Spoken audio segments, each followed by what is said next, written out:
They are. That should be. There we go. That should be the sentence. Oh, right. So, yeah, I'll start again maybe. Hello and welcome to Shooting the Shit episode 235. Co-host's not here yet. She should be. She probably will be soonish. But I'll have to start on my own for 50. I think she should be 15 minutes late. So there's the more loot box shenanigans going on, or is it surprise mechanics? So they have. I'll fix the thing. Hang on. Let's see. Is it that one? There we go. Right, so yeah, PlayStation, Nintendo, Xbox, and major publishers. I think Microsoft's one of them as well, obviously. Well, Xbox is Microsoft, I suppose. I'm pretty sure Microsoft gaming department, Windows gaming department, will be doing the same thing as well. So they're going to require require loot boxes to be disclosed to tell you what the odds are. So at the Federal Trade Commission public panel on microtransactions in video games, the Entertainment Software Association announced that all three console platform holders have agreed to voluntarily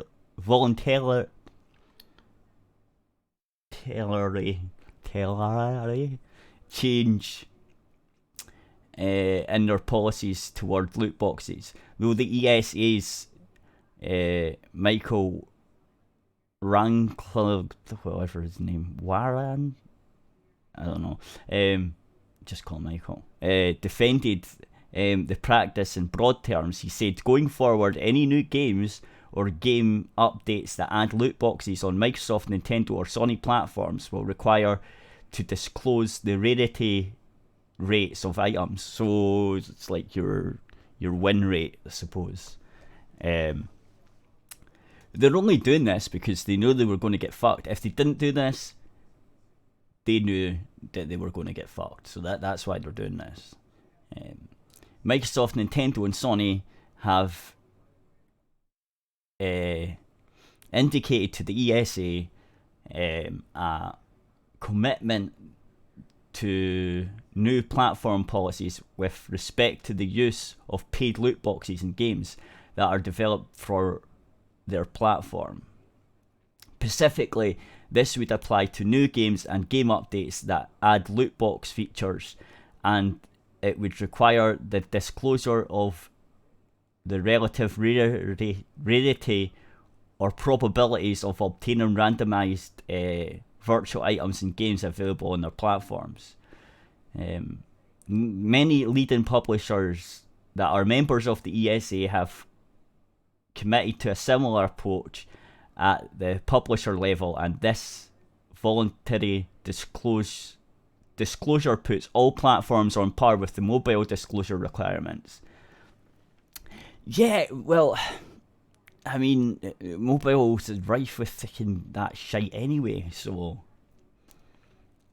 the ESA noted that publishers who have agreed to disclose include Activision Blizzard, Bandai Namco, Bethesda, Bungie, Electronic Arts, Microsoft, Nintendo, Sony, Take-Two Interactive, Ubisoft, Warner Brothers, and Wizards of the Coast. The disclosures are said to be coming by the end of 2020, and other ESA member companies are considering joining the policy. It's, to be fair, I don't think that's going to be soon enough or fast enough with all this loot box shit going on, man. And what about the old games? I take it they don't have to disclose because they were out before the policy. I don't know. Unless that includes update. I wonder if that includes what it meant by update. So if they update it, they have to disclose the rarity. Like, I'm thinking like an update, as in they add new loot into the boxes, like in an old game. Like, say Overwatch, for instance. If they bring out new skins, does that mean they'll now have to disclose the rate at which they're going to pop up or whatever? I don't know. It's so vague. I guess we'll find out. This approach would also be compatible with Apple and Google approach on the mobile platform. We believe that taken together, this provides comprehensive approach to ensuring that customers get the information they need so they can make an informed purchasing decisions when it comes to paid loot boxes. Okay. The only reason you guys are doing this is because you know you're fucking on the chopping block. And you had to be seen to be doing something. And I like how you're calling them loot boxes and not surprise mechanics. That's brilliant.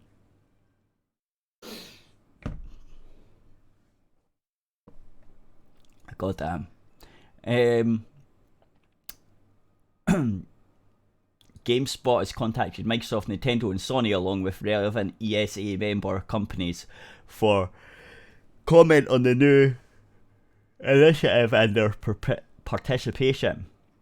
Their responses can be seen in the list below, which will be updated further as publishers respond. The FTC's public workshop on loot boxes has concluded. This workshop is the FTC's first official response to increasing calls to regulate the use of loot boxes, including a bill that would ban the practice.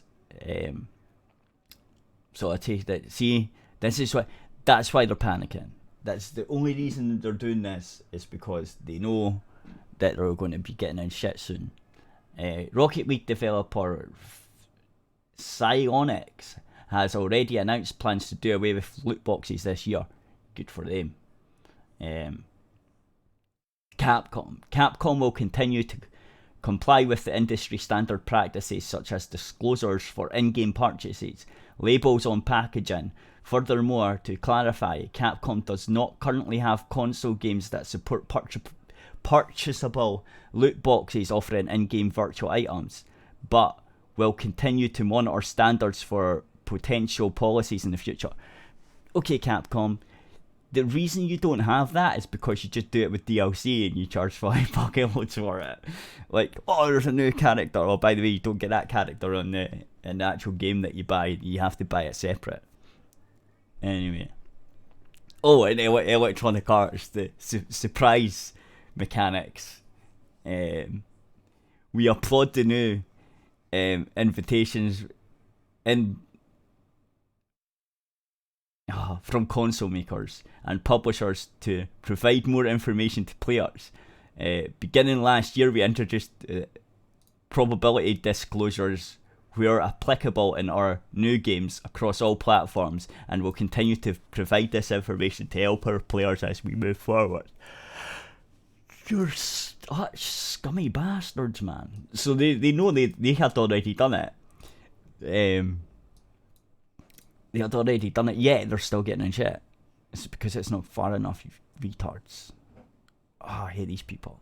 Epic Games. Earlier this year, the Fortnite Save the World team made a change that showed players every item that they would get in a paid llama before opening it. Earlier this week, the team at Psyonix announced a similar change coming this year to paid crates in Rocket League.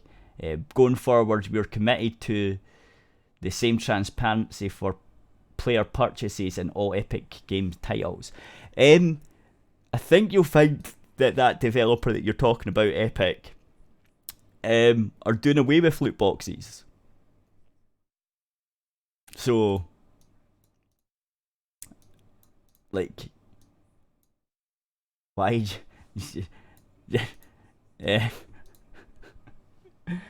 Oh, fuck. That's fucking stupid. Why? Microsoft. We believe in transparency with our customers and providing them information for making their purchase decisions. This is a new policy that affects all new apps or games by 2020, offering loot boxes or other mechanics on Microsoft platforms that provide randomized virtual items for purchase. Must disclose to customers prior to purchase the odds of receiving each item. In addition, we are proud to offer a robust family setting that offer further control over in-game purchasing. Now that's good. That is good, because that's one of the things that's a bit shit when a kid can just go, I want all the loot boxes, and then before you know it, your bank statement comes through. It's like £1,000 in a fucking game. It's like, what, you little shit. So that's good that they're putting fucking controls on that.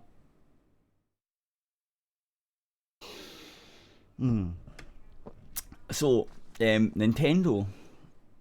At Nintendo, ensuring that our customers can make informed choices when they play our games is very important. As part of our ongoing efforts in this area, Nintendo will require disclosure of drop rates in Nintendo Switch games that offer randomized virtual items for purchase, such as loot boxes. This requirement will apply to all new games and includes updates to current games. So that Nintendo are back, so all their games are going to have that, even the older ones.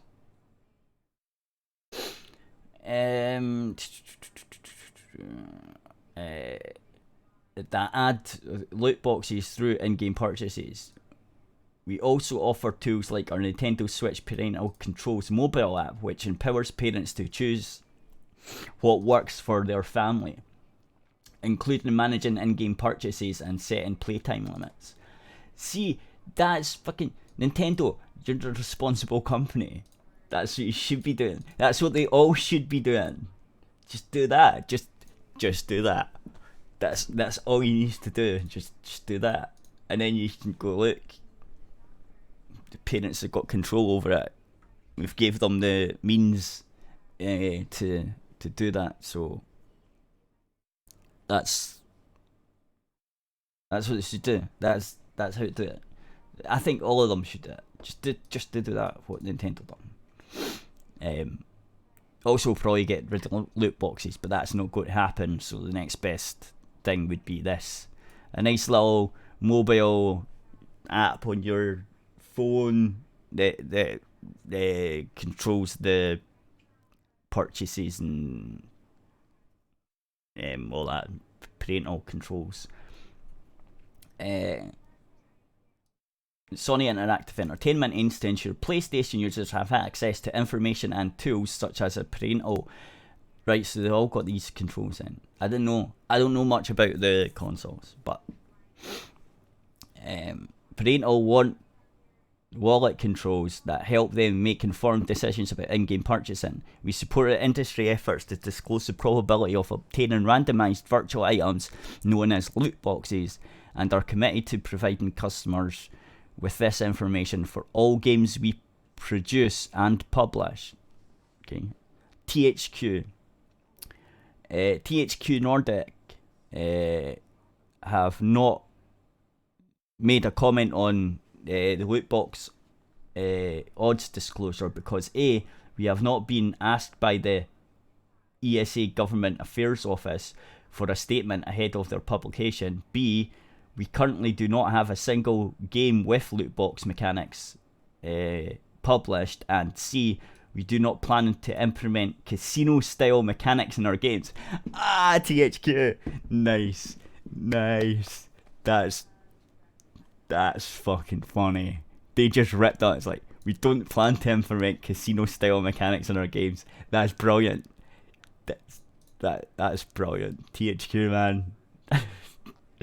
Wizards of the Coast. Wizards of the Coast has championed the disclosure of odds when purchasing virtual items and will continue to ensure players and parents of players make informed choices about their purchases. So yeah, there's that. So that's good news, sort of, right?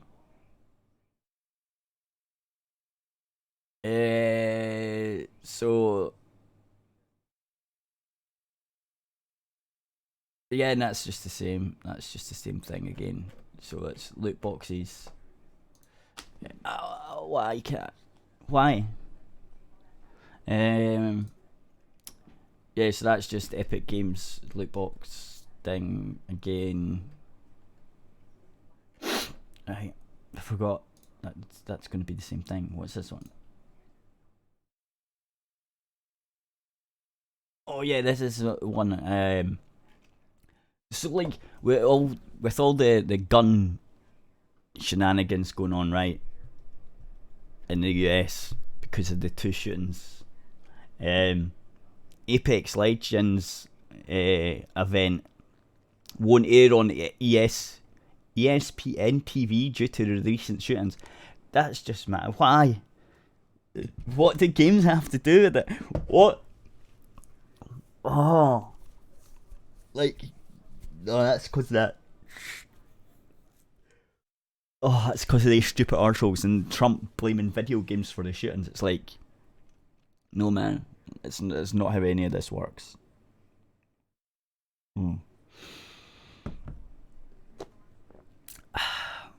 I wish the co-host was here because she'd probably more about it. It's probably going mental over there. I've not seen much, but anyway, they're obviously blaming video games.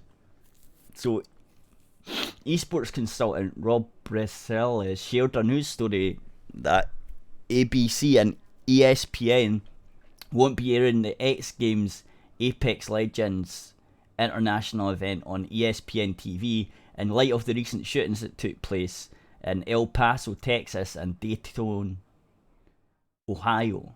They revealed the news in a tweet. ESPN and ABC has made the decision not to air the TV broadcast of the X Games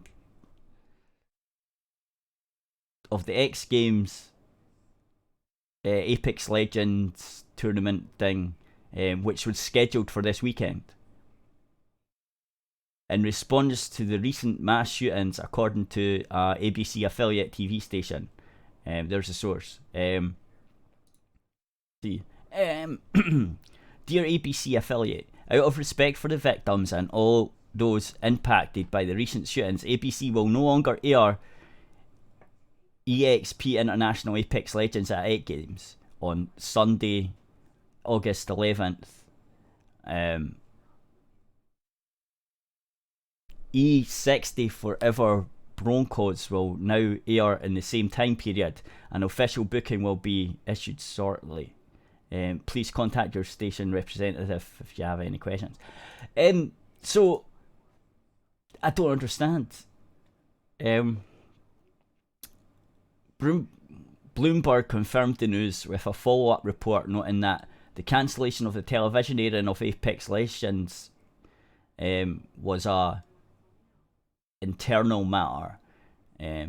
However, it followed up his tweets noting that there will still be a recap on ESPN3, but any airings that were scheduled on ESPN or ESPN2 have been rescheduled for a later date.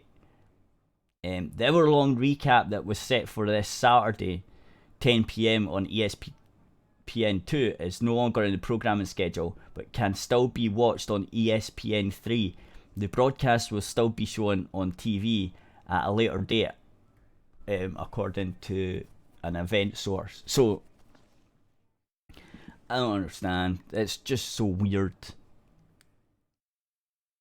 Note that the games tournament, the Apex Legends games tournament itself already happened this past weekend and can be found on the ESPN eSports YouTube. This is just for the ESPN TV broadcast. Yeah, this is stupid. Don't understand. It's so fucking stupid.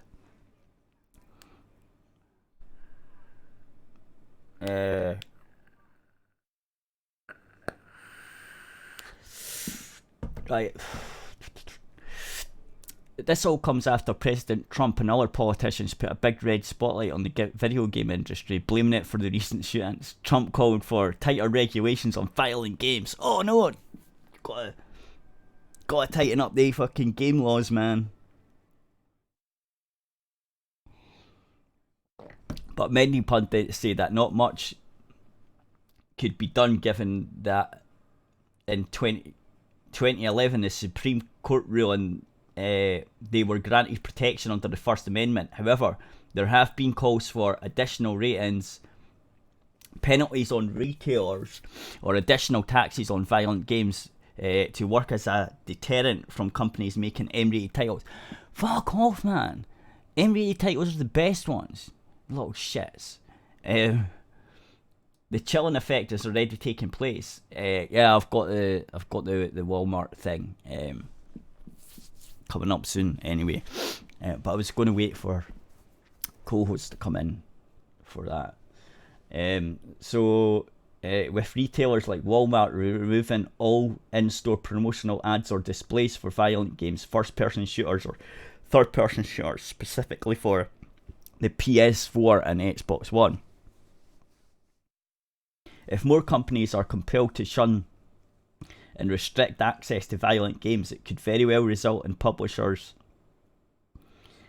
in China self-censorship practice, not unlike how companies now self-censor fan service to comply with Sony's PS4 censorship policies. Only this time, instead of sexy time content getting censored, it would be violence and gore. Yeah, it sort of already happens to an extent anyway. Like the violence and gore type thing.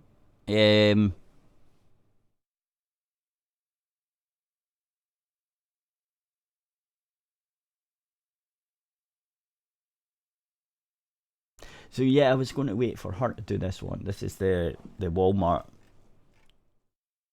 thing. I guess I could still wait. And we could do this Discord one, because this, I don't know how this is going to work, but it sounds maybe interesting.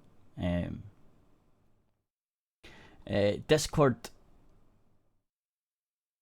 will soon offer game streaming, but it's very different than Twitch. With Go Live, you'll be able to stream yourself playing a game with up to 10 friends. Discord will launch a feature called Go Live for its desktop application on August 15th. It will allow anyone with a PC to stream video of their game in any voice channel to up to 10 people at a time. Okay. Go Live is intended to give people the feeling of gaming in a living room with your friends, and it shows. It works based on Discord's game detection, the same feature that shows your friends what you're playing. The feature will work in any server, although fully boosted servers will have options for higher quality streams, and so will anyone with Nitro. There's no limit server-wide of how many people can go live, and multiple people can even stream in the same voice channel. It's also a server level feature, which means that admins can turn the feature off if they'd like. The feature is very low latency. In the demo I saw, the stream was stable and just about real time.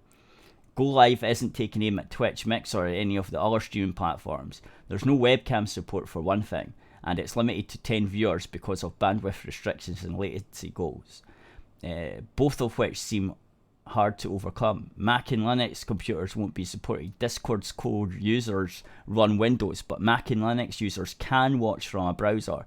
Discord eventually plans to bring out a mobile version for spectators as well.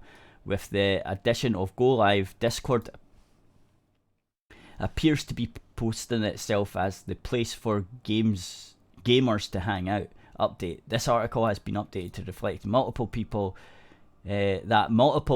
can stream in the same voice channel using the service after Discord corrected the original information. So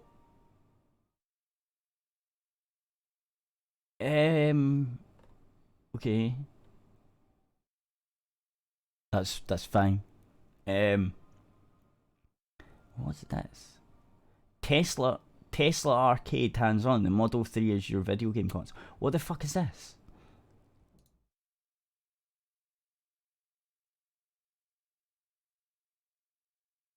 I don't know, because it's not working, I guess.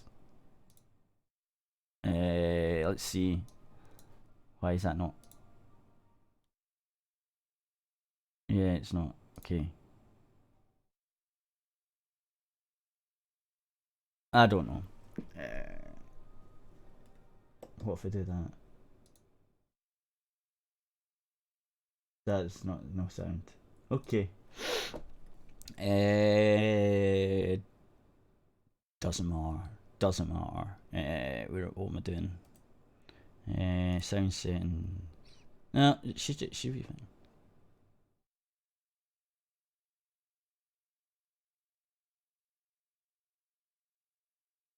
Oh, I see what's wrong. There you go. So Tesla has actually had video games built into their center screen here since last August. They used to hide it in a secret Easter egg menu, so you would tap this Tesla button up here, and you would pull down, and it hit a whole bunch of stuff here. So not just video games, but this like funny fart mode thing here. You could turn your car into a Mars rover here. And then if you click this arcade cabinet, you would launch the video games. But now, with their most recent update, they've actually pulled this into the main menu bar. So you click this bar down here, and you've got charging, calendar, energy levels, that kind of thing. You've also got arcade in the far right corner. And there you go, you're launched right into the full list of titles that are supported on Tesla right now. Now when you launch a game, you're going to get a warning screen. Effectively, Tesla is telling you, don't hit the accelerator when you're playing a game. You can hit the brake pedal, and it will work in this racing game. The brake pedal will actually have the rear brake lights turn on while you're racing.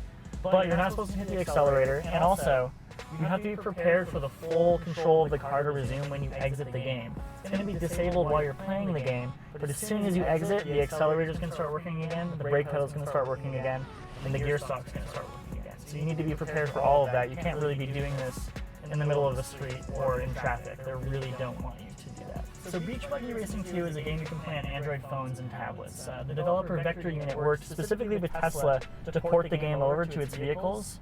Now it's going to have a few key tweaks. The first is that you're actually going to be able to play as your own Tesla vehicle. So it's going to know the make and color of your car. And it's going to know that because it's gathering it from the software. Now the other key difference is that instead of using touchscreen controls, you can actually steer with your Tesla vehicle. So when you're steering with the Tesla steering wheel, it's going to have you automatically driving, so it's pressing the accelerator for you. You can brake using the touchscreen controls here, but you can also brake using the actual brake totally messing up the audio settings. And it'll even show brake lights. So the point of this is not to distract I'm stupid, you while man. you're driving, right? It's to give you something fun to do while you're waiting for your car to charge, or you've got some time to kill and you're sitting in park. Tesla CEO Elon Musk, he's always loved video games. He basically designed his own video game before he was even a teenager, so he's got an interest in doing this kind of fun stuff. And also, it's just a pretty cool thing. Tesla basically has an iPad sitting in the center of their infotainment center. It's got a powerful processor, it's got an internet connection.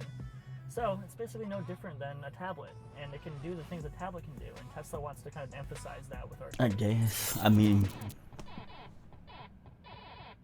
that's fine. Okay, whatever. Right, so I think we'll end the YouTube there then, because that's about half an hour, and you can go to aerithradio.co.uk for the rest of the show. Yeah.